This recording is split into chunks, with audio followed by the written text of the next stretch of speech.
ఒక వ్యక్తిలోని మూర్తిమత్వ లక్షణాలలో సామర్థ్యాలలో ఉండే డిఫరెన్సెస్ ఇంట్రా ఇండివిజువల్ డిఫరెన్సెస్ వ్యక్తి అంతర్గత భేదాలు.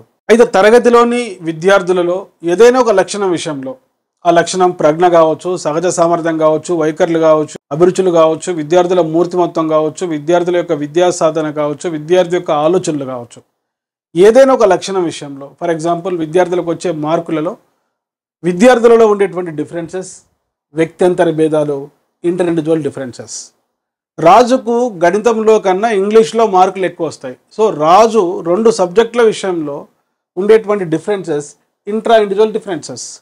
రాజు, రాణి, రాహుల్, రఘు మార్కులలో తేడాలు ఉన్నాయి కనుక కొంతమంది విద్యార్థులలో ఉండే డిఫరెన్సెస్ను వ్యక్త్యంతర భేదాలు అంటాం, ఇంటర్ ఇండివిజువల్ డిఫరెన్సెస్ అంటాం. ఈ 2 కాన్సెప్ట్స్ మనకు అర్థమైతే ఎటువంటి అప్లికేషన్ బిట్ అయినా మనం ఆన్సర్ చేయొచ్చు. గతంలో TGDSE 2024లో ఈ ప్రశ్న అడగడం జరిగింది.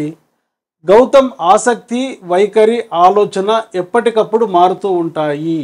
గౌతంలో ఆసక్తి ఇంట్రెస్ట్, వైఖరి యాటిట్యూడ్, ఆలోచన థింకింగ్ మారుతూ ఉంటాయి. అలాగే అవి అతని సహ విద్యార్థులకు విభిన్నంగా ఉంటాయి. ఇక్కడ 2 ఎగ్జాంపుల్స్ ఇచ్చాడు. ఒకటి వ్యక్త్యంతర్గత భేదాలు, ఎందుకంటే గౌతమ్ ఆసక్తి, వైఖరి, ఆలోచన అవన్నీ సమానం కావు, ఎప్పటికప్పుడు మారుతుంటాయి. ఇది ఒక వ్యక్తిలో ఉండే డిఫరెన్సెస్, ఇంట్రా ఇండివిజువల్ డిఫరెన్సెస్. అయితే గౌతమ్ యొక్క ఆసక్తి, వైఖరి, ఆలోచన అతని సహ విద్యార్థులకు భిన్నంగా ఉంటాయి.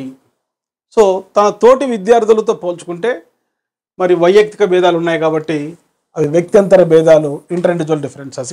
కనుక ఇక్కడ ఆన్సర్ ఏంటంటే వ్యక్త్యంతర్గత భేదాలు మరియు వ్యక్త్యంతర భేదాలు 2. సో ఇటువంటి కంటెంట్తో కూడుకున్న వీడియోస్ కోసం, షార్ట్స్ కోసం వెంటనే డాక్టర్ మోజెస్ ఎమిలీ అనే మా యూట్యూబ్ ఛానల్ను మీరు సబ్స్క్రైబ్ చేయండి. ఈ వీడియో లైక్ చేయండి, మీ ఫ్రెండ్స్కు షేర్ చేయండి. I wish you all the best. Play స్టోర్లో ఎమిలీ అకాడమీ అని టైప్ చేసి నేడే యాప్ డౌన్లోడ్ చేసుకోండి. All the best.